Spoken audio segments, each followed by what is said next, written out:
C'est l'heure!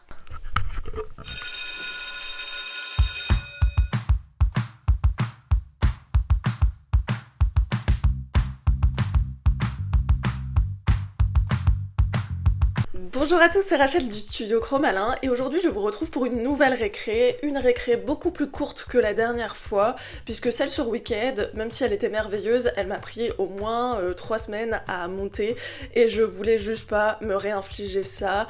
J'aime beaucoup la récré mais j'ai aussi un business à faire tourner, du coup c'est compliqué. Néanmoins, le sujet du jour, même s'il est plus court, va vous intéresser j'en suis sûre puisqu'on va parler d'un jeu auquel je suis sûre vous avez tous joué.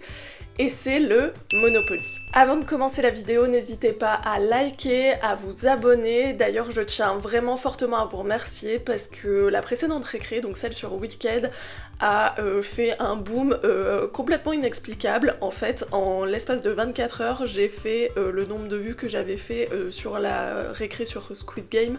En un mois, donc je ne l'explique pas, mais merci beaucoup en tout cas. On est là pour passer un bon moment, donc on y va. Le Monopoly, c'est quoi? C'est un jeu créé en 1930 par Charles Darrow. Donc Charles Darrow, c'est qui? C'est un Américain, encore un, né en 1889. Il est tout d'abord vendeur de chauffage jusqu'à ce que le crash boursier de 1929 arrive. Alors non, s'il vous plaît, ne me faites pas encore expliquer une énième crise financière. J'ai l'impression que je passe ma vie dans les récrés à expliquer des trucs d'économie, c'est ouf. Donc, le crash boursier de 1929, c'est quoi? C'est en gros avant, les gens adoraient acheter des actions en se disant que les actions allaient toujours grimper et tout le monde allait pouvoir s'enrichir. Sauf que en 1929, il y a les actions qui commencent à chuter à la bourse de New York. Mais vraiment rien d'alarmant, sauf que tout le monde se met à paniquer, et du coup tout le monde veut revendre ses actions, ce qui fait que du jour au lendemain, les actions ne valent absolument plus rien. Il y a des gens qui étaient millionnaires qui se retrouvent à sec, leur voiture qui coûtait des millions de dollars se retrouve à coûter à peine $1, enfin c'est le bordel, et du coup tout le monde perd son taf.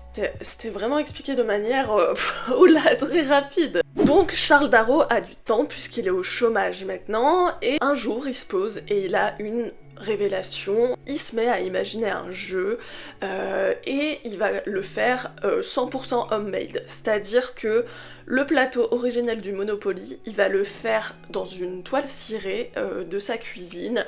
Les pions sont en fait les gemmes du bracelet de sa femme, comme sur les bracelets Pandora, vous savez. Il va mettre à contribution sa femme et son fils qui vont dessiner les cartes. Chaque case avec les noms des rues du Monopoly sont en fait des références à son quotidien, à son enfance, et c'est même lui qui a dessiné ce petit bonhomme, qui a dessiné genre la case prison et tout, enfin vraiment le gars il est ouf.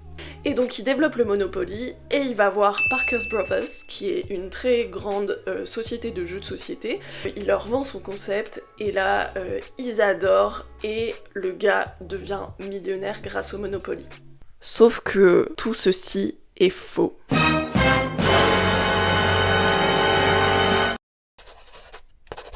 Mais pour découvrir le pot aux roses, il faudra attendre 1973. En 1973, il y a un prof d'économie qui s'appelle Ralph Anspach qui va développer un anti-monopoly pour montrer à quel point le capitalisme c'est mal.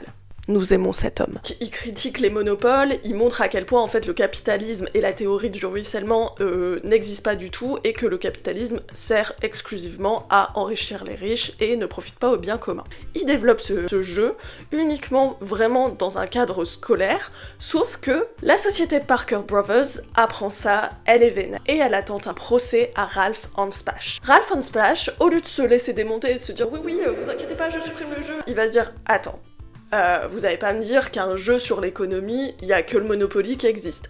Donc, il va aller fouiller dans les archives, et là, quelle n'est pas sa surprise de découvrir un brevet avec absolument tout le Monopoly dessus, sauf que il ne s'appelle pas Monopoly, il s'appelle The Landlord Game. Et vraiment, quand vous regardez le plateau du Monopoly et le plateau de The Landlord Game, c'est exactement la même chose. Et curieusement, donc le brevet de The Landlord Game a été signé en 1903, alors qu'on parle de Charles Darrow qui a sorti son jeu en 1930. Et ce brevet, il est signé qui? Il est signé Elizabeth Maci. Elizabeth Magie, c'est une femme née en 1866, c'est une féministe, mais c'est avant tout une inventrice. Inventrice ou inventeuse, d'ailleurs? Dites-moi. Elizabeth Magie, c'est la reine des brevets, elle adore déposer des brevets, elle en a déposé mais plein. Notamment, elle est connue pour avoir créé les cylindres dans les machines à écrire qui permet qu'il n'y ait pas de bourrage papier parce que au moins la feuille ne s'enroule pas.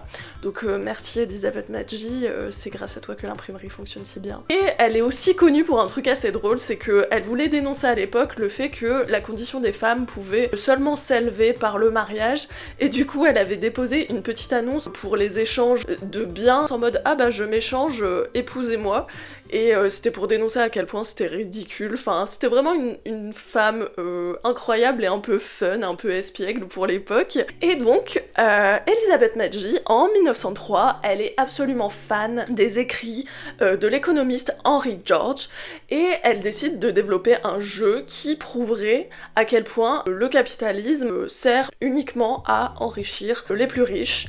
Et elle développe The Landlord Game. The Landlord Game, en fait, il a deux versions de jeu qui doivent se jouer l'une après l'autre. La première, elle est basée sur ce que fait le Monopoly, c'est-à-dire que les gens achètent des biens et c'est tout pour sa gueule, et c'est vraiment l'apologie du capitalisme. Et il y a une seconde version qui est jouée après celle-ci, où là, les gens vont devoir mettre en commun un peu ce système de collectivité pour prouver que quand les gens mettent en commun, etc., et qu'ils n'ont pas cette notion d'enrichissement personnel, et ben ça profite au bien commun. Du coup, elle développe ça, et ça devient assez connu. Ça fait un peu le tour des États-Unis, tout le monde est très intéressé par ça. Et surtout, un certain Charles Darrow. Charles Darrow, quand il est au chômage, il sait pas quoi faire, il va chez ses voisins qui disent « Oh bah tu veux pas jouer à ce nouveau jeu, The Landlord Game, c'est bien marrant ?» Et lui, il fait « Ah mais oui, mais c'est marrant, mais c'est surtout que ça pourrait valoir des thunes. » Et du coup, il fait sa propre version, sa version Monopoly, où il gomme totalement l'aspect anticapitaliste du jeu, et il va le vendre à Parker's Brothers. Parker's Brothers, au début, ils sont pas très chauds, ils lui font un listing des 52 choses qui va pas dans son jeu, mais c'est un peu normal, le mec l'a pas créé en fait, donc forcément, il y a plein de failles. Il redéveloppe ça, etc. Et Parker's Brothers finit par l'accepter. Mais c'est surtout que Parker's Brothers, ils veulent assurer leurs arrières, et qu'est-ce qu'ils vont faire? Ils vont aller voir Elizabeth Magie, ils disent « Ah bah on te propose 500 $ pour ton brevet, parce qu'on voudrait développer un jeu, nous aussi, qui est similaire. » Et Elizabeth Magie, vu que elle s'en fout royalement, donne-moi 500 balles, c'est cool. Sauf que, ben, vous connaissez la suite, le jeu va être complètement dénaturé, et Charles Darrow va devenir millionnaire. Quel culot, mais quel culot de la part de Parker's Brothers de traiter Ralph von Splash pour son anti-Monopoly, alors que tout leur jeu est basé sur un mensonge, et surtout que leur jeu n'a rien à voir avec The Landlord Game, le matériel d'origine, que Ralph von Splash, en fait, va développer bien malgré lui. C'est en 1973, donc, que l'anti-Monopoly est créé, c'est en 1982 que le procès a lieu. Je vous dis tout de suite, Ralph von Splash, il gagne le procès parce qu'en fait la cour des États-Unis va estimer que le Monopoly, depuis le temps, il est tombé un peu dans le bien commun. Ce qui est assez drôle quand on y pense, c'est tellement connu, c'est devenu complètement générique, alors du coup ils disent bah non, il a le droit de créer son anti-Monopoly. Parker's Brothers se retrouve mal, et se retrouve autant plus mal que Ralph von Splash va du coup dévoiler la vérité et va dire que c'est Elizabeth Magie qui a créé le Monopoly et pas eux. Ça va vraiment mettre en lumière l'injustice historique de l'effacement de la contribution des femmes dans l'histoire. Et c'est pour ça que je voulais vous parler de la création du Monopoly, parce que je trouve ça juste ignoble d'avoir cette si grande créatrice, parce que, encore une fois, Elizabeth Magie, elle a marqué son temps. Même si elle était pas très connue, elle a fait énormément de brevets, elle a créé énormément de choses, et la déposséder comme ça à ce point, je trouve ça mais ignoble. L'histoire du Monopoly, elle illustre comment, au cours de notre histoire, les femmes ont été constamment invisibilisées, surtout quand elles dénonçaient le pouvoir en place, le système en place.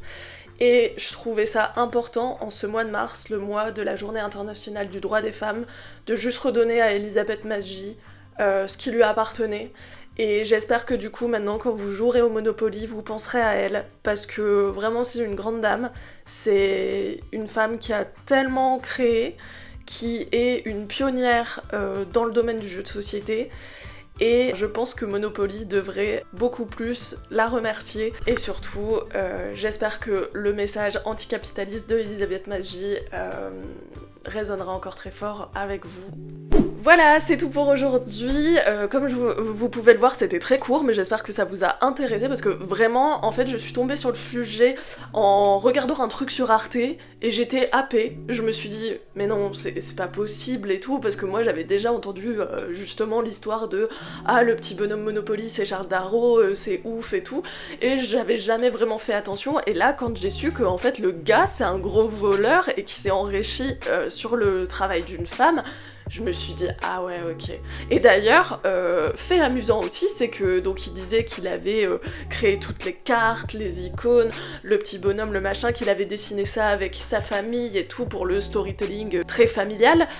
En fait, Charles Darrow avait embauché un graphiste pour faire tout ça. Et ce graphiste, ce que je trouve horrible en tant que graphiste moi-même, c'est que quand j'ai fait mes recherches, j'ai pas le nom de ce graphiste et je me dis c'est complètement dégueulasse parce que bah il a essayé d'invisibiliser une femme, heureusement qu'elle avait mis un brevet comme ça on a pu la retrouver, mais ce pauvre graphiste qui a fait tous les graphismes du Monopoly, ben voilà, il n'a pas de nom. Donc voilà, j'espère que ça vous a intéressé. N'hésitez pas à me dire d'ailleurs si vous saviez tout ça sur le Monopoly, si vous aimez ce jeu, parce que personnellement moi je le déteste, pour la bonne et simple raison que je suis dyscalculique, j'en ai parlé dans la vidéo précédente, je vous avais pas vraiment expliqué en fait ce que c'était. La dyscalculie c'est la dyslexie des chiffres, c'est-à-dire que mon cerveau ne comprend pas en fait les chiffres quand il les voit.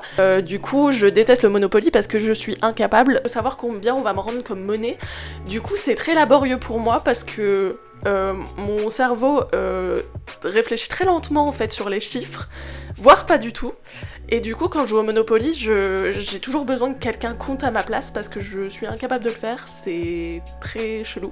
Si vous voulez en savoir plus sur la dyscalculie, n'hésitez pas à me poser des questions puisque je vais bientôt faire une FAQ sur cette chaîne pour un peu répondre à toutes vos questions sur mon métier, sur plein de choses.